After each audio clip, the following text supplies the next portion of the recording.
Hello and welcome back to AP World History Modern.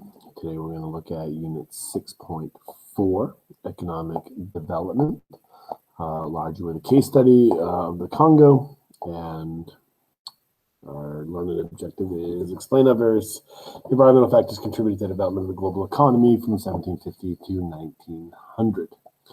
Here's a look at our standards. So rubber extraction in the Amazon and the Congo Basin are one. All right, so here's a look at the different resources that are raw materials that are being extracted and from where they are being extracted. Okay. All right, so let's talk about the Congo. And so in class, right, we will look at this, or we looked at this image, and just based on your reading, right, just kind of see what you know about this topic. All right. As far as case studies for imperialist occupation, this would fall into the category of analysis of occupation for resource extraction. Okay. As far as in class, we always watch this video. I'm pretty sure I did put this video on the website. So just below this video, if you look, there's a link to this excerpt out of a documentary that does cover this topic. So please watch this. This is something that we do in class. All right, so just kind of give you a little bit of kind of what we know about this specific event. Right, so what we're talking about here, and we've already talked about this, I know, from a couple of different directions. One is this is the creation or the occupation of the Congo River Basin by the Anglo-Belgian India Rubber and Exploration Company. This is what initiated the Berlin Conference in 1884 and 1885. Right, so when King Leopold and his corporation seized control, of the Congo Basin, initially it is done for extraction of ivory. All right, so ivory and tusks is largely what it originally is. That this territory is carved out for. And you can see here, the independent state of Congo or Congo Free State, the Belgian Congo after 1908. So it will eventually come under government control, Belgian control, right? But from the 1880s, early 1880s, finally recognized in 1885. But from the early 1880s, up until 1908, this is a private corporation, right? So, and then we see in the 1890s, you're going to start to see rubber extraction start to take place on an increasingly large scale, and this is when the Congo becomes profitable for King Leopold, and you can see exactly how profitable it does become, and you can see what they will pay per kilo. For the raw material, and then what it sells for back in Antwerp, right? And right, so, and of course, one of the major effects of this, right, is when we talk about this, is the depopulation event that happens as a result of this time period. So, this is an estimated population. We have a real rough estimate of what the population could have been. Around the time when the Congo Free State, or the independent state of Congo, gets established in the mid 1880s, somewhere in the neighborhood of 20 to 40 million people, right? And then we've got a pretty solid number of what the population of the Congo River Basin was once the Belgian government takes control. So this is sometimes referred to as a genocide event, right? And rightfully so. As far as the labor system, right? This is, it's when you look at the labor system that gets applied by the Anglo-Belgian India Rubber and Exploration Company, the ABIR.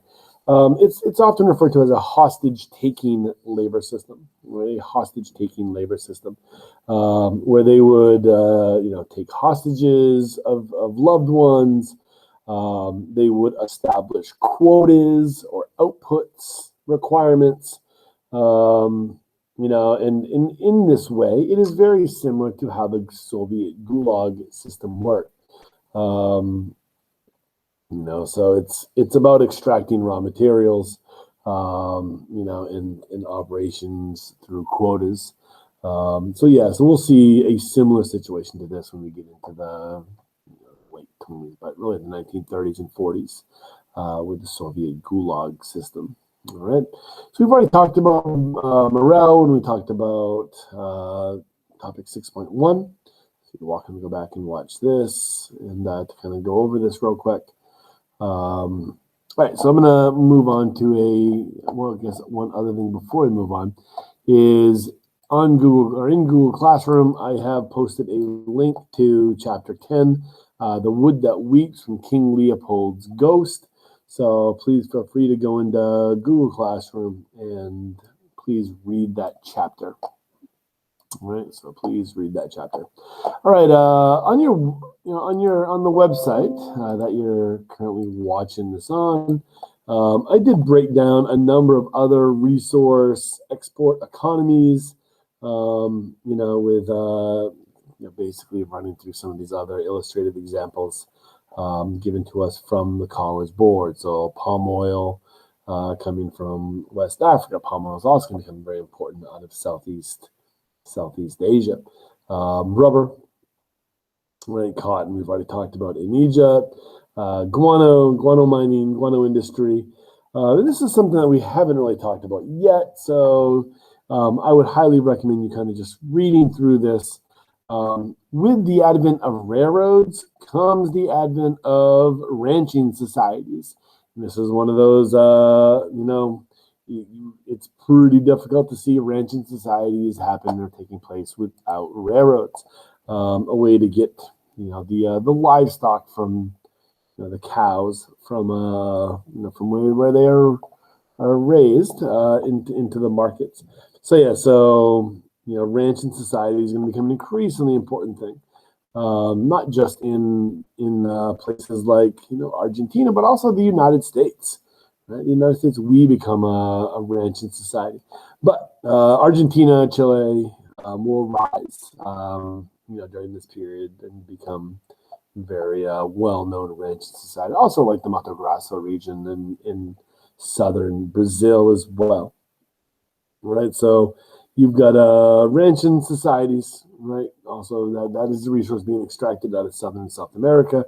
Diamonds, right? And I was just going to stop there on an image of Cecil Rhodes, right? So Cecil Rhodes, once declared he would annex the stars if he could.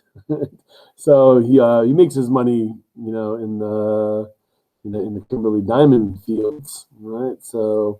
And helps establish what eventually becomes known as De Beers, right? That massive diamond cartel. Right, so really important person, and really another good example of another transnational, right, international corporation. But Cecil Rhodes, so please feel free to read down through these. These are all good case studies in resource extraction, in this economic imperialism. All right. So global economic interconnectedness, right? Industrialists are on the hunt. They're looking for natural resources, food, markets, right? And so make sure you understand that relationship between industrialization, urbanization, and imperialism. All right.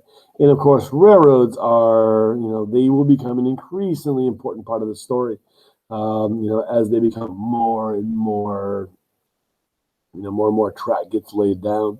Right. So here's a short little selection. Make a historical claim. Right. Using the prompt or with the prompt, evaluate the extent to which railroads affected the process of empire building in Afro-Eurasia between 1860 and 1818. So make a claim using this passage to help guide you. All right, so possible answer, right, could have been railroads are used by states in order to strengthen the military by being able to quickly move troops and equipment. All right, so here we have another selection. All right, so let's make another claim. right? But once again, evaluate the extent to which railroads affected the process of empire building between 1860 and 1918. So take a minute, come up with another claim, another category of analysis, right? Using this selection to guide you. Right, so another possible answer: the speed of railroads helped foster a sense of identity and nationalism. Nationalism can be used to strengthen patriotism and loyalty to the empire.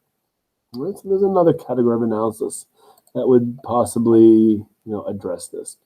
All right, so some key takeaways: industrialization, imperialism are intertwined. Imperialism looks different depending upon the area, and the desire for natural resources. Markets usually play a role. Right, so remember, historical events don't happen in a vacuum. Right, don't happen in a straight line. Remember, show connections in context. All right.